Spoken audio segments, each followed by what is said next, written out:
This is your funometer. If you're anything like everyone else, it looks something like this. There's a straightforward reason why most people can only dream about outworking everyone else.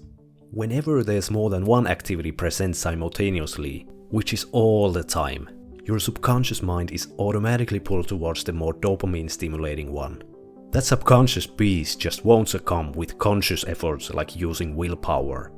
That battle will always end in bruises and self-loathing in the end, as I'm sure you too have experienced at some point in your life.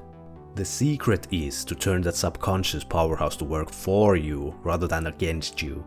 Okay, but how? Well, if you can't beat them, join them. Change the rules. You know, fun and boring are relative terms. When you remove the most stimulating options from the top, the boredom baseline will also automatically drop. The boring stuff suddenly seems actually pretty darn fun compared to doing nothing at all. As simple as it is, why then almost nobody does this? Because boredom actually terrifies the shit out of us.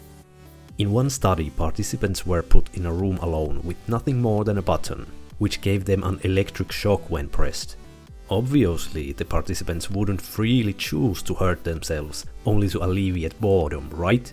It turned out that mere 15 minutes of solitude drove 67% of men and 25% of women participants to press the button at least once, even though these same people said they would pay money to avoid being shocked prior to the experiment. Doing nothing feels literally like a death sentence to some ancient part of our brains because, you know, there was no DoorDash delivering calories to consume for our ancestors. Instead, there were angry saber-toothed tigers who would happily consume them as calories if they did nothing for too long. You and I have the same unchanged brain structures between our ears. And they absolutely need their dopamine fix. They are also hardwired to prioritize the easy and the fun stuff. That too is a built-in survival mechanism from the far past. But once all the fun and easy options disappear, the not so fun options left are now the top stimulating activities of that funometer. And your brain can't help but soon start to crave them like the stuff you ruthlessly eliminated before. This is why boredom is such a force to be reckoned with. It's literally a superpower.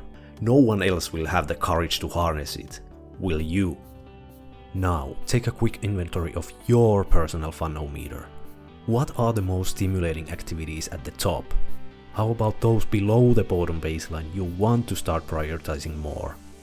Challenge yourself to ruthlessly cross out all the fun stuff for one day so that the boring stuff automatically becomes the most attractive activity for that day. This experiment leads to one of two outcomes. 1. It provokes an uncomfortable amount of anxiety.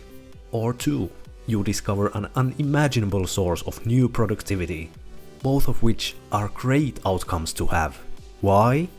Either you start getting shit actually done and want to challenge yourself again to maintain this new positive momentum. Or you finally realize how much external stimuli have taken control over your life and want to challenge yourself again to start regaining that control. Let me know in the comments how did it go for you.